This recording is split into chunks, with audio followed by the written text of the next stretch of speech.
This section is from your part B, जहां पे हम पोम डिस्कस करने वाले हैं. After watching this video you will be for sure going to get 5 marks. So right now मैं आपके साथ एक पोम और उसके साथ के क्वेश्चंस डिस्कस करूंगा, इसके साथ एक और पोम करूंगा, and then I will be discussing only the poetic devices, right, not the entire poem. Will pick up some sentences okay from any random poems और हम उससे poetic devices देखेंगे. So how to get 5 marks from this section is आपको poem को पढ़ना है.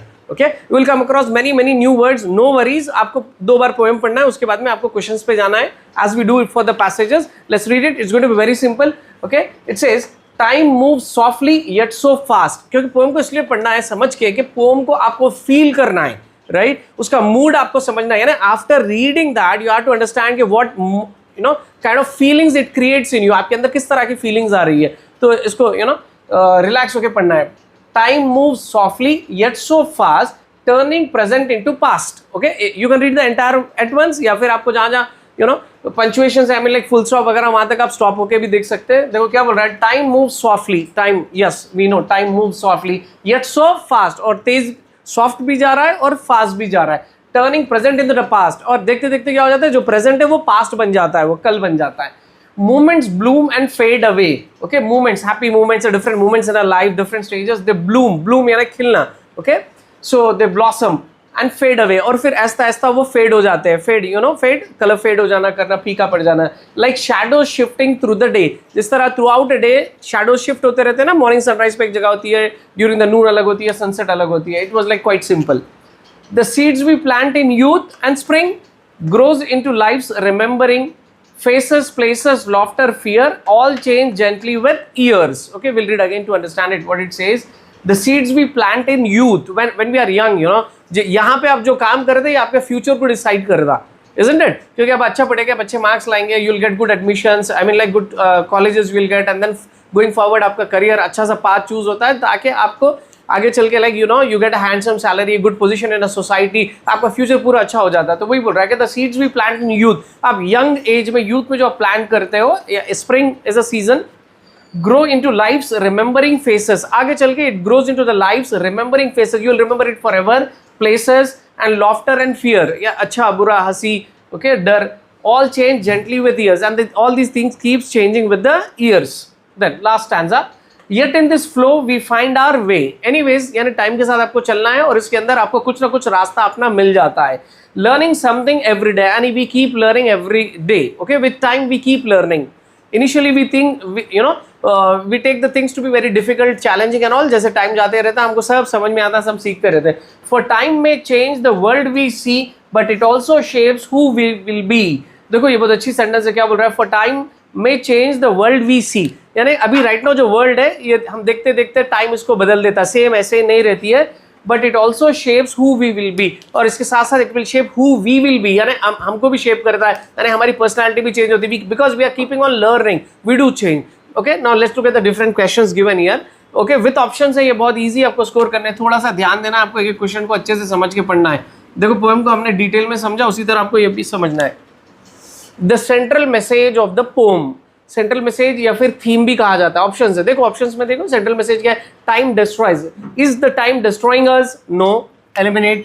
Time is difficult? No, it's not difficult, it is said like it's soft. Okay, उसको यहाँ पे देखो जो वर्ड्स उसके लिए यूज किया गया, सॉफ्ट है, ब्लूम हो रहा है, right.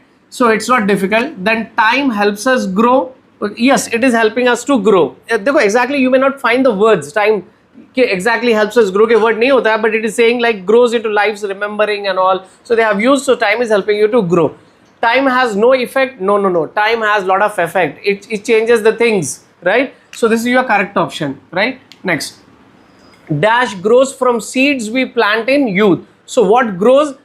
The seeds we plant. Here इसका literal meaning नहीं लेना है कि youth में आपने seed लगा दिया, आप बूढ़े होने के बाद झाड़ बना, ऐसा नहीं, कि आप उस समय क्या करते हो वो ओके आगे जाके वो ग्रो होता है. So what is that?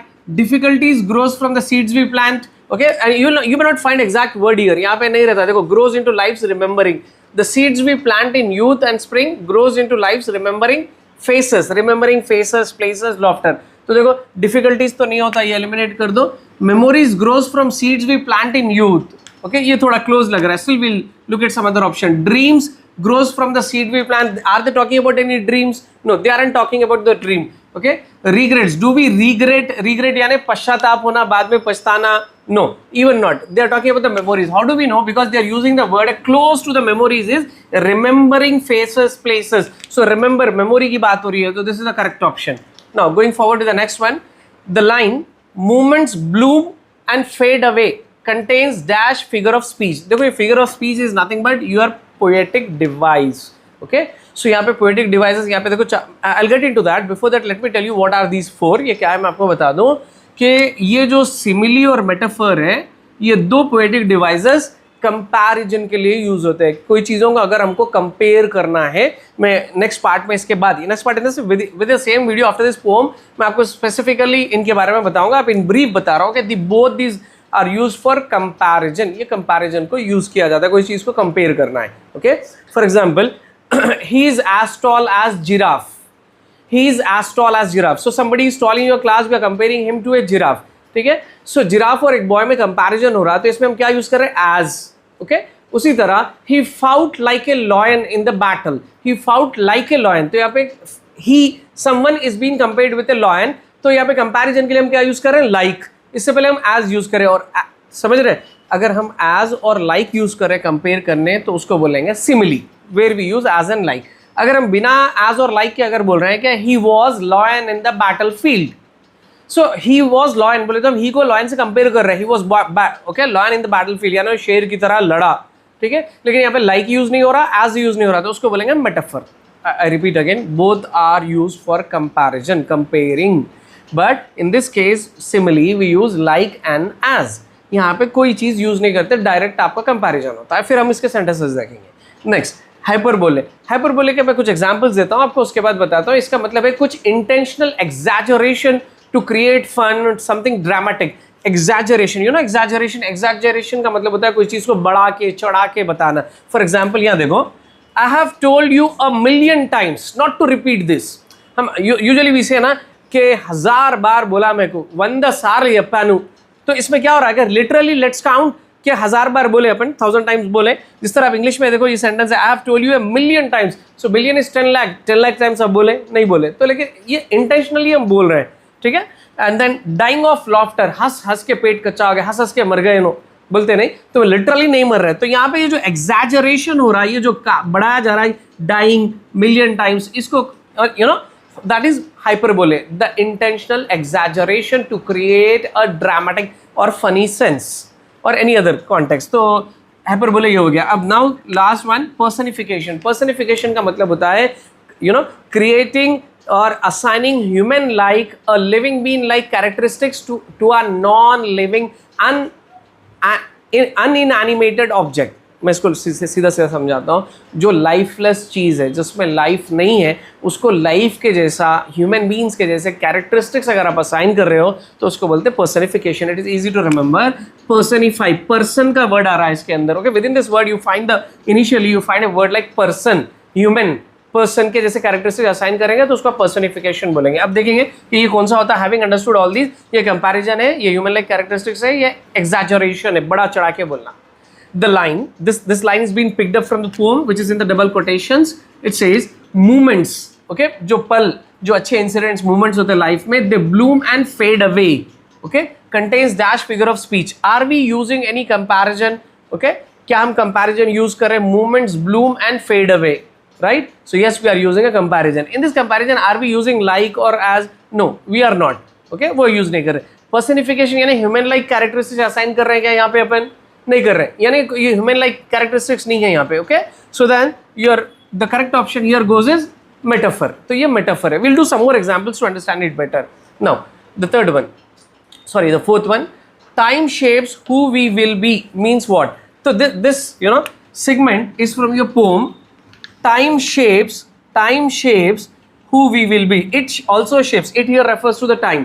तो time shapes who we will be. हम कौन होंगे, क्या करने वाले आगे, वो टाइम वक्त बता देगा, वक्त हमको शेप करेगा. So what it is talking about? Is it talking about no control in life? Time से हमको कंट्रोल नहीं है? नहीं, बिल्कुल नहीं. Change is unclear? No, change is very clear. Change clear है कि हम सब चीज़ें चेंज होने वाले, बदलने वाले. ओनली फ्यूचर मैटर्स, क्या सिर्फ फ्यूचर मैटर कर रहा? नहीं भाई, प्रेजेंट भी है, क्योंकि यहाँ पे कहा गया कि what we plant in the youth, आप पास्ट में क्या प्लान करें वो आप फ्यूचर में उसको उसको रीप करेंगे. सो खाली फ्यूचर की बात नहीं हो रही यहाँ पे. So what it is talking about particularly to this line is experience shape us. अरे हम जो एवरीडे लर्निंग होता है, okay, so whatever we learn that shapes us. Everyday learning, यहाँ देखो, learning something everyday, okay, also shapes who we will be. Okay, with time we are going to learn so many things. So far it has been noticed that आपको एक question यहाँ पे कैसे भी ऐसा पूछ रहा है, the poem is mainly about, okay, the central message of a poem, the theme of the poem, एक ये आ रहा है, और कैसे भी एक आपको simile या metaphor, I mean poetic device पूछ रहा है, okay, and sometimes even they are asking the mood of the poem. These questions are quite general. Let's look at it. So what it says, poem says, जैसे मैं आपको बोला 2 बार पढ़ना है, over the mountains, over the plains, over the rivers, here comes the trains. और इसको नहीं जैसे पंचुएशन से कहाँ पे कॉमा है, कहाँ पे फुल स्टॉप है, आपको वैसे ब्रेक्स देके पढ़ना है. So then you will feel the poem. आप पोम को फील करेंगे. Let's read again. Over the mountains, over the plains, over the rivers, here comes the train. So this is like छोटे बच्चों की राइम एंड रिदम के जैसा दिख रही है. यहाँ पे बात हो रही है माउंटेन्स पे सिर्फ train. Okay, actually we are talking about the train. Okay, here comes the train, right. So train कैसा आ रही है? Over the rivers, over the plains, the plain regions, mountains पे से आ रही है. Then carrying passengers, carrying mail, bringing their precious loads in without fail. So what the train is doing? It is carrying the passengers. There are passenger trains, mails, that is the post, okay, as well as their precious loads, other loads जो freight जो होते हैं, जो goods carrier जो होते हैं ना, वो जो मालगाड़ी कही जाती है, in without fail, यानी कि it doesn't miss anything, सब सारी चीजें लाती है. Then thousands of freight cars all rushing on through day and darkness, through dusk and dawn. We'll read again. Thousands of freight cars, okay, freight cars are usually the cargoes that have been carried either through the train or ships. कहीं से भी आप जो cargo जो सामान ले जाते हो तो उसको फ्राइट कहा जाता है. तो एक बड़ी सी ट्रेन में जो गुड्स कैरियर जो ट्रेन होती है, मालगाड़ी, उसको की डब्बे लगे हुए होते हैं, वो डब्बों को फ्राइट कार्स कहा जाता है. Thousands of freight cars all rushing on, okay, सब के सब दौड़ रहे हैं through day and darkness, through dusk and dawn. Okay, are you all familiar with the words dusk and dawn? Dusk and dawn क्या होता है? Dawn is sunrise and the dusk is sunset. Okay, sunset, sunrise, day, darkness, सब में चल रही है train, चलते रहती है. चलो अब क्वेश्चंस देखेंगे. The poem is mainly about, you have got 4 options. The poem is talking about, okay, traveling in a train, okay, the movement of trains, the facilities in the train. The other question I have missed here. So the other question is the speed of the trains. Okay, so are we concerned about the speed of the trains? No. The facilities in the train? No. Maybe हो रही है, facility हो रही है कि मतलब कि उसकी बात हो रही है कि उन्हें पैसेंजर्स लेके जा रहा, मेल लेके जा रहा, लेकिन let's look at the closest option. Okay, travelling in a train, are we talking about any particular person travelling in ever? नहीं. The movement of trains, like how do the trains move, क्योंकि इसके आगे एक और stanza, यानी ये जो पहला वाला स्टैंजा है सेम इसके बाद दोबारा रिपीट हो रहा है. Okay, I have space restrictions, that's the reason I could not write it here. तो यहाँ पे ये स्टैंजा फिर से है. सो अगर ये स्टैंजा आप दोबारा लगा दो तो देखो, over the rivers, over the plains, over the mountains, क्या जा रही है? Train. So here we are actually concern और हियर टॉकिंग अबाउट और discussing about the movement of trains. Poem train की मूवमेंट की बात करिए, वो प्लेन ऐसे जाती है, वैसे जाती, वहां से जाती. Okay, then the word freight means, what are the word freight means? इस तरह भी पूछा जा रहा है, कोई भी एक वर्ड पिक करके. goods carried from one place to another, passengers traveling in a train? No. Freight doesn't refers to the passenger. Everything in the train? No, not everything. Important things, only the important things are freight? No, it is the goods carried from one place to another place through the train are referred to as freight. Then through dusk and dawn means what? Okay, just I told you, dawn is sunrise, dusk is sunset, right? So in dusk and dawn means what? In the morning, is it talking only in the morning? No, it's talking about both the parts of a day. Okay, dawn and dusk. In the evening, is it talking only about the evening? नहीं, ये दोनों की बात हो रही है, day के दोनों parts. In a daytime, is it talking about only in the daytime? It is talking about all the time. Yes, it is talking about all the time. Dusk and dawn, day and darkness बोल रहा है ना, तो all the time, सभी समय की बात करिए, ट्रेन सब चलते रहती. Next, the mood of the poem. Okay. So the mood of the poem in general, other than this, it could be funny, it could be serious, gloomy, enjoyable. How to understand it? मेरे पास कुछ example words है. Okay, मैं ये poem के अलावा भी मैंने blue में जो लिखे हैं, यहाँ के options नहीं होते, मैं आपको बता रहा हूँ.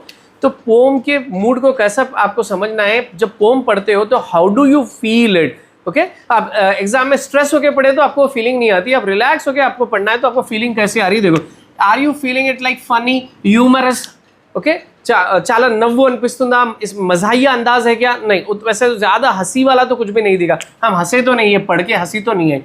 Is it serious? No, it's not so serious. It is talking about over the mountains, over the rivers. यानी पहाड़, नदी, झरने, इसकी बात हो रही है तो इसमें सीरियसनेस नहीं है. यूजुअली सीरियस कब होता है? If any poem is talking about a war. Okay, some words I have picked up. This is not the exhaustive list. Poverty, गरीबी की बात कर रहे हैं, लॉस की बात कर रहे हैं, डेथ की बात कर रहे हैं, अन्याय की बात कर रहे हैं, तो ये होता है something serious. Okay, make a note of this after a while. Gloomy, gloomy का मतलब होता है उदास. उदास कब होता है? कि if is talking about something dark. Okay, हाँ डार्क था यहाँ पे, लेकिन टाइम को रेफर करने के लिए था. ये एंटायर पोएम डार्क के बारे में बात नहीं कर रही है. शैडोज या कोई डाइंग, ओके, कोल्ड टेम्परेचर या समथिंग अनप्लीजेंट की बात करिए, अनप्लीजेंट, अनएंजॉयबल, तो वो समथिंग ग्लूमी, उदास. ओके, नाउ एंजॉयबल का मतलब होता है कि समथिंग जॉयफुल और something full of wonder. Okay, जहाँ पे आपको एक्साइटमेंट आ रही है. So obviously ये poem is little bit joyful, isn't it? Not little bit, more, ज़्यादा है. Over the rivers, over the plains, over the mountains, here comes the train. तो उसके tone में खुद है कि it is joyful, so it is enjoyable. These are the common poetic devices. Actually, there's a big list of poetic devices, but usually they will be asking you what is metaphor, what is simile, and what is personification, right? So they don't ask you in a way what is. A sentence will be given. You have to identify कि यहाँ पे कौन सी poetic device है. ये देखो metaphor क्या चीज़ है, metaphor और simile में क्या difference होता है. Sentence देखिए. As I told you, metaphor and simile both are used for comparison. Remember this कि we use both of these for comparison. ये कंपैरिजन के लिए यूज करते हैं. ओके, कोई चीज को किसी से कंपेयर करना है. ये देखो, he was a lion in the battle field. We are comparing somebody, okay, who was like very brave and courageous. बहुत बहादुरी से, हिम्मत से, धैर्य से इसने युद्ध में लड़ा, दुश्मनों को पराक्रम किया. So he was a lion in the battle field. So here he is compared with a lion. We are doing a comparison. I hope you agree कि यहाँ पे कंपैरिजन हो रहा है ही का लॉयन के साथ में. ठीक है, अब यही सेंटेंस को यहाँ पे देखो. He fought like a lion in the battlefield. So he fought like a lion. यहाँ पे भी तो comparison हो रहा है. यहाँ पे he is compared with a lion. यहाँ पे भी he is compared with a lion. But instead, in this particular case, we are using the word like. हम यहाँ like use कर रहे हैं. Same sentence है. दोनों में भी comparison use हो रहा है. लेकिन यहाँ पे like use किया गया. अगर like use किया गया, so then it says simile. उसको simile कहा जाता है. ठीक है. एक और sentence देखो. The classroom was a zoo. In absence of a teacher, all the students, like all the children are yelling, screaming and all, चिल्ला रहे, पुकार रहे, कर रहे हैं. तो जब टीचर एंटर हुए, उन्होंने देखे और दूसरों को बता रहे हैं कि भाई this is like a zoo, okay, where you don't find any discipline in among the animals. So the classroom was a zoo. She is comparing classroom to a zoo. ठीक है, कंपैरिजन हो रहा है, perfect. But there is no word like वगैरह use नहीं हो रहा. वही अगर ऐसे बोल रहे हैं, the classroom was like a zoo, तो यहाँ पे भी classroom is compared to a zoo, but instead we are using the word like. तो ये सिमिली हो जाता है. अगर लाइक नहीं है तो ये मेटाफर हो जाता है. ओके, एक और चीज है कि सिमिली में लाइक जिस तरह यूज हो रहा है वैसे एज भी यूज होता है. एज, ओके, इफ एज और like is use for comparison, then the such a poetic device is simile. ये देखो, she is busy as a bee, या फिर she is as busy as a bee. Usually honey bees are like very busy. On an average each day they fly, they move around for 3 kilometers average. एक दिन में ये लोग इतना travel करते हैं, छोटी सी bee, to collect honey. They for 1 kilogram of honey it is said that they had to visit some thousands of flowers, 5,000 ऐसा कुछ. So तो लोग बहुत busy रहते हैं. तो she is as busy or she is busy as a bee. So here she is referred और she is compared to a bee, honey bee, bumble bee, जो भी bee है. So अब कंपैरिजन के लिए as यूज किया जा रहा है. अब फिर देखिए, her explanation is as clear as water, या फिर is as crystal clear है. तो यहाँ पे भी कंपैरिजन, उनके एक्सप्लेनेशन को यहाँ पे वाटर से कंपेयर कर रहे हैं. उनका एक्सप्लेनेशन, नॉट शी और ई, ओके, उनके एक्सप्लेनेशन वाटर की तरह है. तो यहाँ पे कंपैरिजन के लिए एज यूज किया जा रहा है. तो अगर लाइक या एज आएगा तो सिमिली है. यही comparison without like and as है तो ये मेटाफर है. Now the last personification. Just as a while ago I told you, personification में जो वर्ड आता है पर्सन, यानी पर्सन एक ह्यूमन के जैसे कैरेक्टरिस्टिक्स आप नॉन लिविंग ऑब्जेक्ट्स को असाइन कर रहे हैं. जो लिविंग नहीं है, नॉन लिविंग को आप पर्सन के जैसे कैरेक्टरिस्टिक्स, ट्रेट्स उनको असाइन कर रहे हैं. Let's look at the example. The wind whispered through the leaves. Okay, wind, wind, the air, okay, wind could be fast moving air. So ये fast moving air क्या हो रही है, जब ये leaves से गुजर रही है, पत्तों से, तो आपको okay, it creates a sound. Right, एक विस्परिंग सी साउंड आ रही बोल के बोल रहे हैं अपन, the wind whispered generally who whispers, we humans whisper, okay, wind थोड़ी ना, विंड तो एक नॉन लिविंग चीज है, लेकिन अब वो नॉन लिविंग चीज को आप विस्पर जो ह्यूमन का कैरेक्टरिस्टिक है वो उसको असाइन कर दिए, तो इसको बोलेंगे आप पर्सनिफिकेशन, यहाँ पे पोएटिक डिवाइस पर्सनिफिकेशन है। एक और देखो, the boy tossed me in the air and made me fly. So यहाँ पे like who is me here, मैं पोम से पिक करा, I did not write the entire poem, मैंने वहां से एक सेंटेंस पिक किया, here me refers to a coin, एक कॉइन की स्टोरी है, ओके, एक कॉइन अपनी जबानी अपनी स्टोरी खुद नरेट कर रहा है पोम में, वो बोल रहा है कि the boy tossed me in the air, the boy tossed, okay, coin को टॉस करा and made me fly, okay, really is the like will the coin fly, coin fly के कॉइन फ्लाई हो सकता है, अपन खुद जा सकता है ना, ह्यूमन लाइक बोले तो always not human like, it could be, मैं जैसे आपको बताया नॉन लिविंग को लिविंग के कैरेक्टरिस्टिक असाइन करना, सो flying is possible only by the living beings, right, it could be a bird और एनीथिंग। सो क्या ये फ्लाई हो सकता है, आप don't say like you know power driven aeroplane fly होता है, हेलीकॉप्टर होता है, वो नहीं, हाँ, नॉन लिविंग वैसे मत जाओ आपको, ये जो नेचुरली जिसकी एबिलिटी है उससे आप कंपेयर कर रहे हैं। The boy tossed me in the air and made me fly, so the boy had made me fly, here me refers to a coin, coin fly हो रहा है, so coin usually can not fly, coin is a non living thing, but we are saying it flew, so it means it is personification, you are assigning a human like characteristics।